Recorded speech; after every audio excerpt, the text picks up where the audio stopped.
Saya ingin tahu bagaimana Rasul Paulus mengatasi rumah tangganya, sedangkan Rasul Paulus fokus pada pelayanan Tuhan. Terima kasih, silakan pendeta. Baik, terima kasih. Pertama-tama ada dua pendapat tentang kehidupan rumah tangga Rasul Paulus. Pendapat yang pertama mengatakan bahwa Rasul Paulus ada istri. Pendapat yang kedua mengatakan Rasul Paulus tidak ada istri. Dan kedua pendapat ini masing-masing memberikan argumennya. Yang mengatakan bahwa Rasul Paulus punya istri, mengatakan bahwa dia adalah seorang anggota Sanhedrin, dan sebagai seorang anggota Sanhedrin atau majelis agama Yahudi, maka dia tentunya mempunyai seorang istri. Dan yang mengatakan bahwa ia tidak mempunyai seorang istri adalah berdasarkan beberapa ayat yang ada di dalam Perjanjian Baru, khususnya di dalam buku 1 Korintus. Coba kita baca dalam buku 1 Korintus ayat pasal yang ke-9, ayat yang ke-5. Coba tolong dibacakan 1 Korintus pasal yang ke-9 ayat yang ke-5. 1 Korintus 9 ayatnya yang ke-5, Pak Pendeta. Ya. Tidakkah kami mempunyai hak untuk membawa seorang istri Kristen dalam perjalanan kami, seperti yang dilakukan rasul-rasul lain dan saudara-saudara Tuhan dan Kefas? Ya, ayat ini memberikan kepada kita suatu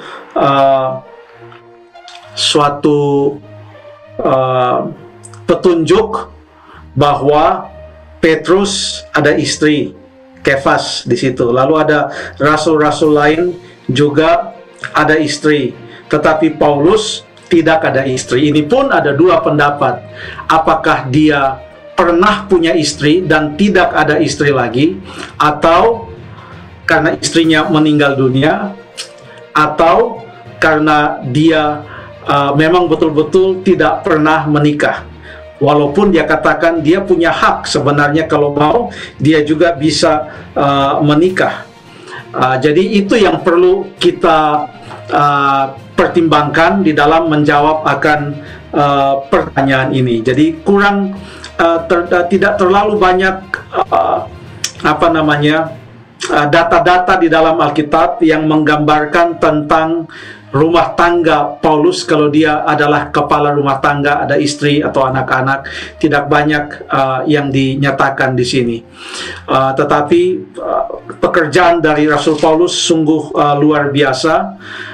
Betul-betul dia fokus kepada pekerjaan pelayanan, dan nampaknya dia juga mengalami begitu banyak tantangan. Ada daftarnya itu di dalam Alkitab, sampai mengalami karam kapal, lalu kemudian dia dilempari dengan batu dan lain sebagainya. Yang menjadi saudara-saudara Paulus adalah teman-teman seperjalanannya, seperti Timotius, ada Lukas, ada Silas, ya, dan masih banyak lagi yang lain yang dia juga sebutkan atau disebutkan oleh Lukas dalam Kisah pasal yang ke-16. Ada banyak nama-nama di sana. Lalu kemudian yang berikut, pada waktu Rasul Paulus juga berada di dalam penjara di Kaisarea, waktu itu menurut buku kita, menurut Kisah Para Rasul, mengatakan bahwa ada komplotan orang-orang yang mau untuk mengadakan pencegatan Paulus di tengah jalan pada waktu ia akan dibawa dari Yerusalem ke Kaisarea. Akan tetapi justru yang menolong adalah anak dari saudara perempuannya. Jadi hanya itu ada petunjuk bahwa Paulus punya saudara perempuan. Coba saya lihat di dalam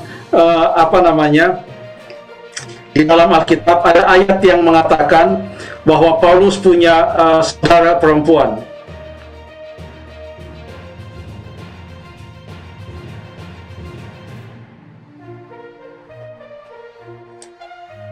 Coba tolong dilihat di Kisah pasal yang ke-23 ayat yang ke-16.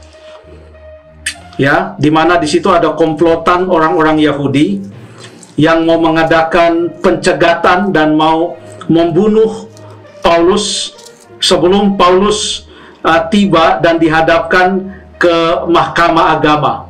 Ya, bahkan mereka sudah bersumpah. Lalu ayat yang Kisah 23 ayat 16 mengatakan, akan tetapi kemenakan Paulus, anak saudaranya perempuan, mendengar tentang penghadangan itu. Ia datang ke markas, dan setelah diizinkan masuk, ia memberitahukannya kepada Paulus. Jadi di sini Paulus punya sister, ya, apakah ini kakak perempuan atau adik perempuan, tapi dikatakan saudaranya perempuan, lalu dia ada kemenakan. Hanya ini yang disebutkan tentang saudara-saudaranya Paulus. Ada juga satu mungkin tentang saudaranya Paulus, kalau boleh kita baca di dalam Roma pasal yang ke-16. Roma pasal yang ke-16.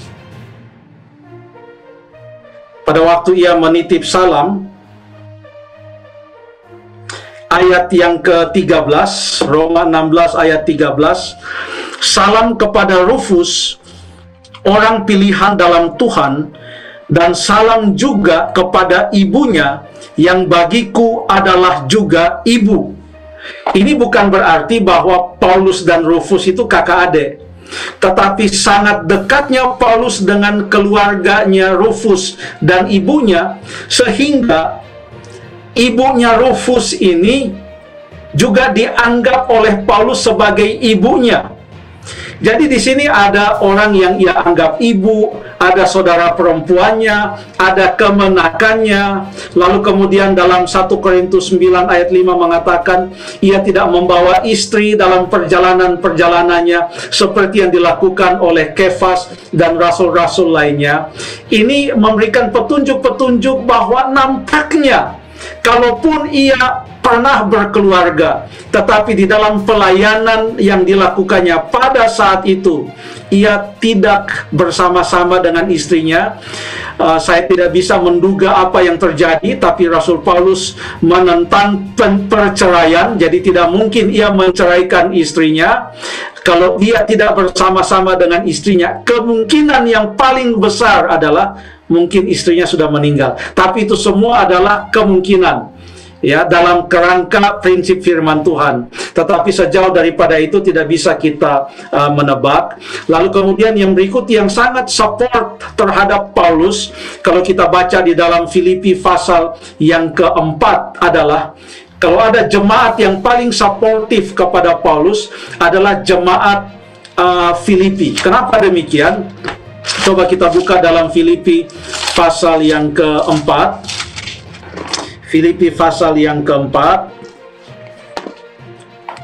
ayat yang ke-13 mulai. Ayat 14. Namun baik juga perbuatanmu bahwa kamu telah mengambil bagian dalam kesusahanku. Kamu sendiri tahu juga, hai orang-orang Filipi, pada waktu aku baru mulai mengabarkan Injil, ketika aku berangkat dari Makedonia, tidak ada satu jemaat pun yang mengadakan perhitungan hutang dan piutang dengan aku selain daripada kamu. Artinya mereka mau pastikan betul bahwa Paulus jangan sampai mengalami kerugian, jangan sampai ia kekurangan. Mereka hitung betul dan mereka supply kebutuhan-kebutuhan dari Paulus. Ayat yang ke-16, karena di Tesalonika kamu telah 1-2 kali mengirimkan bantuan kepadaku, tetapi yang kuutamakan bukanlah pemberian itu, melainkan buahnya yang makin memperbesar keuntunganmu. Jadi ini adalah salah satu jemaat yang mengirimkan bantuan. Bahkan mereka ada di Filipi. Bayangkan mereka mengirimkan bantuan kepada Paulus, bahkan melalui orang yang mereka utus pada saat itu yang bernama Epafroditus. Dikirim Epafroditus ini ke Roma karena Paulus menulis Filipi ini dari Roma, dan bantuan itu datang dari Filipi kepada Paulus di Roma. Jadi ini menyatakan bahwa Paulus mempunyai support yang luar biasa dari rekan-rekan sekerja, dari jemaat-jemaat yang ia gembalakan. Ada support juga dari orang-orang atau keluarga-keluarga yang sangat dekat, sehingga ia panggil ibu dalam keluarga itu sebagai ibunya. Ada juga disebutkan tentang saudara perempuannya, disebutkan juga tentang kemenakannya, tapi tidak pernah disebutkan tentang istrinya. Ya, jadi kalaupun Paulus melayani dengan sungguh luar biasa, ya saya pikir faktor yang paling utama selain daripada semua support itu adalah karena ia mengatakan di dalam Filipi 4 ayat yang ke-13, segala perkara dapat ia tanggung di dalam Kristus yang memberikan kekuatan kepadanya. Saya pikir demikian. Terima kasih.